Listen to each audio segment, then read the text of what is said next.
Okay, so I'm now on the little bend area on Schmidt Rd.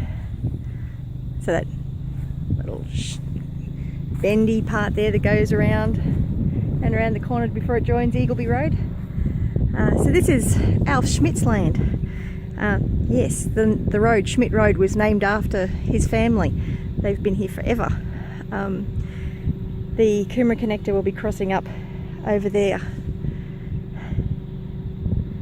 So yes, one more spot. A beautiful section of Eagleby, again with beautiful wetlands all over there. That will be disturbed by this road going through.